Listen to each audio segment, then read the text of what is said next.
بسم اللہ الرحمن الرحیم رب اشرح لی صدری ویسر لی امری واحلل عقدۃ من لسانی یفقہوا قولی۔ آج ہم میرے سامنے جو لوگ بیٹھے ہوئے ہیں وزراء کرام صاحب کا، خاص طور پر پلندری سے مولانا سعید یوسف تشریف لائے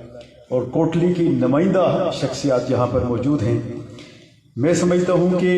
یہ جو تعزیتی ریفرنس آج ہم یہاں پر منعقد کر رہے ہیں، ان کی حادثاتی موت جو کہ شہادت کا درجہ رکھتی ہے، اصل میں جانا ہر ایک آدمی نہیں ہوتا اس دنیا سے، لیکن جو زندہ رہنے والے اس وقت موجود لوگ ہوتے ہیں ان کا یہ فرض ہوتا ہے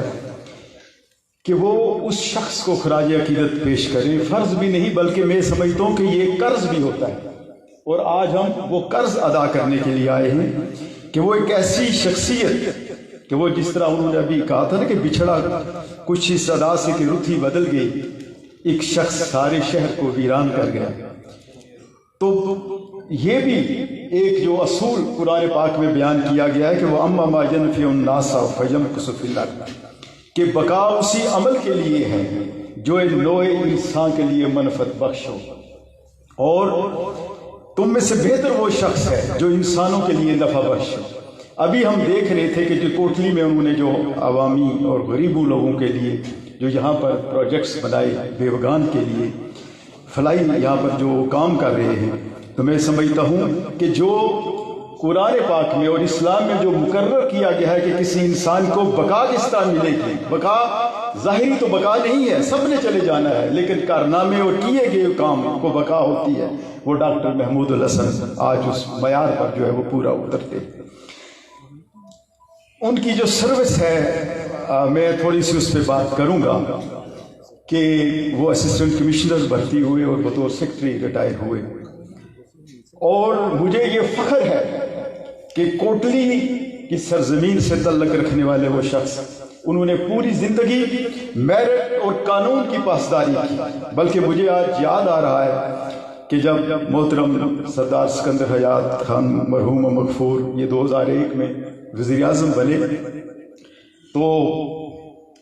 میں بھی OSD لگا ہوا تھا، کسی کے ساتھ میری لڑائی ہو گئی تھی، ناراضگی ہو گئی تھی۔ ڈاکٹر محمود حسن صاحب بھی جو تھے وہ بھی کھڈے لائن لگے ہوئے تھے، تو سردار سکندر حیات صاحب اللہ تعالیٰ ان کو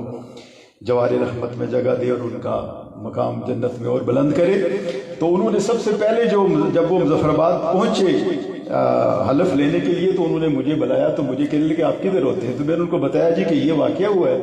تو اس میں کوئی 6 مہینے ہو گئے میں OSD لگا ہوں۔ تو پھر فوری بات جس بندے کا نام لے کر انہوں نے پوچھا، وہ ڈاکٹر محمود الحسن تھے، کہ ڈاکٹر کے محمود الحسن کدھر ہوتے ہیں؟ تو میں نے انہیں کہا جی کہ ان سے بھی ایک اسی طرح کا یہ راولا کوٹ میں تھے وہ ڈپٹی کمشنر، تو اسی طرح کا ایک واقعہ ہوا، تو جس میں اس انسان نے، میں خراج عقیدت پیش کرتا ہوں کہ اس نے اپنی عزت اور غیرت کو جو ہے اس کو کمپرومائز نہیں کیا، اپنے عہدے سے ہٹ گئے ہو۔ تو میں نے کہا جی وہ بھی آج کل ادھر ہی کہیں کھڈے لائن پہ لگے ہوئے ہیں۔ تو انہوں نے خیر مجھے کہا کہ تم میرے ساتھ آ جاؤ بطور پرنسپل سیکرٹری، اور کہا کہ کل ڈاکٹر محمود الحسن کو بھی بلا کر مجھ سے ملواؤ۔ تو میں نے ان کو ڈاکٹر صاحب کو میں نے کہا جی وزیر اعظم صاحب بلا رہے ہیں، تو بات ان کی ہوئی، اور دوسرے دن ان کو انہوں نے ڈپٹی کمشنر پنچ مظفر آباد جو ہے وہ لگا دیا۔ تو میں جو بات کے لیے مجھے آج یہاں پر چونکہ محترم راجہ نثار صاحب بھی موجود ہیں، محترم سردار نعیم صاحب بھی ہیں، فاروق اسکندر صاحب بھی وزراء ہمارے رہے ہیں، اور میں جو سروسز میں جو میرا تجربہ 30 سال کا جو ہے وہ اس میں کہ ہمیں بہت اچھے لوگ بھی ہمیں ملے ہیں، اور ہماری خوش قسمتی بھی رہی ہے کہ ہم نے اچھے لوگوں کے ساتھ بھی یہ دونوں حضرات میرے وزراء رہے ہیں۔ اور مجھے آج بھی یاد ہے کہ ایسے بھی معاملات آئے جہاں پر میرٹ کی بات تھی اور ایک طرف سفارش تھی، بڑی بڑی سفارشیں تھیں، تو میں نے جب ان حضرات سے گزارش کی کہ یہ میرٹ ہے، یہ قانون ہے اور یہ سفارش ہے، اور کئی سفارشی وہاں پر موجود بھی بیٹھے ہوتے تھے، تو ان لوگوں نے قانون اور میرٹ کی پاسداری کی۔ میں خراج عقیدت آج اس مجلس کے ذریعے آپ لوگوں کو بھی یہ پیش کرنے چاہتا ہوں۔ تو جو ڈاکٹر محمود الحسن صاحب نے سروس کے بعد جو یہاں پر کام کیا، اس میں ایک جو چیز میں نے خاص طور پر نوٹ کی، میں وہ یہاں پر بیان کرنے چاہتا ہوں۔ ہم مسلمان بھی ہیں، کلمہ بھی پڑھتے ہیں، لا الہ الا اللہ، سارا کچھ ہمارا ہے، لیکن ہماری بہت سے جو ہمارے کردار کی، مولانا جب ہمارا الیکشن ہوتا ہے تو بہت سی چیزیں ہماری جو اندر کا، جو ہمارے بت خانے ہیں، جو بت ہم نے اندر بنا کے رکھے ہوئے ہیں، وہ باہر آ جاتے ہیں۔ جب پولنگ سٹیشن کے باہر ٹینٹ لگتے ہیں تو ٹینٹوں کے اندر بیٹھے ہوئے اپنے اپنے برادری اور قبیلے کے لوگ بیٹھے ہوتے ہیں، وہ دوسرے کو ووٹ نہیں دیتے، تو اس کو پتہ چل جاتا ہے کہ ہم نے وہ معبود جن کو ہم پتھر کے معبود کہتے تھے اور اس کو شرک کہتے تھے، ہم پتھروں کی پوجا نہیں کرتے ہیں، لیکن ہم اپنے اندر اس سے بڑے بڑے بت ہم نے پال کے رکھے ہوئے۔ اور میں ڈاکٹر محمود الحسن صاحب کے ریفرنس سے یہ بات کرنا چاہتا ہوں کہ وہ شخص اس کوٹلی کے اندر آ کر وہ اس بت خانے کو توڑ رہا تھا، وہ اس بت خانے کو توڑ رہا تھا، اور میں آج یہ سمجھتا ہوں کہ شاید ان کے جانے کے بعد ہم میں کوئی ایسا بندہ ہو، اللہ کرے ہو، لیکن وہ ہمیں ایک بہت بڑی اس سیاست میں اور آزاد کشمیر کی سیاست میں اور کوٹل کی سیاست میں ہمیں اس کی جو ہے ایک کمی جو ہے وہ ہمیں جو ہے وہ محسوس ہو رہی ہے۔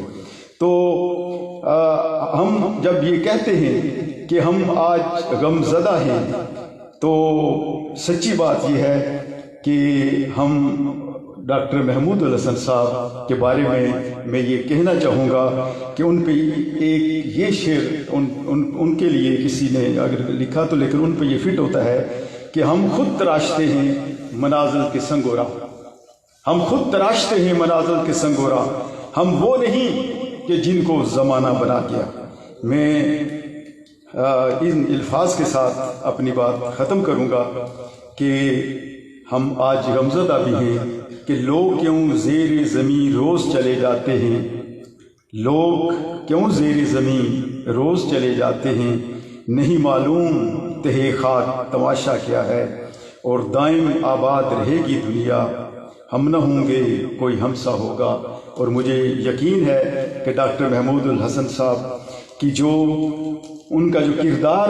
سروس کے دوران اور سروس کے بعد جو ہمارے سامنے آیا ہے، اللہ تعالیٰ توفیق دے کہ ہم اس کو فالو کریں اور ہم انہی نقش قدم پر چلیں، اور اس معاشرے کو ایک جو بت پرستی کا جو ایک جو اندر کے بت ہم نے، وہ کسی نے کہا تھا نا کہ اندر کے بت ڈھہ نہ سکے باہر شور اذانوں کا، ہم ان بتوں کو توڑ کر ہم وہ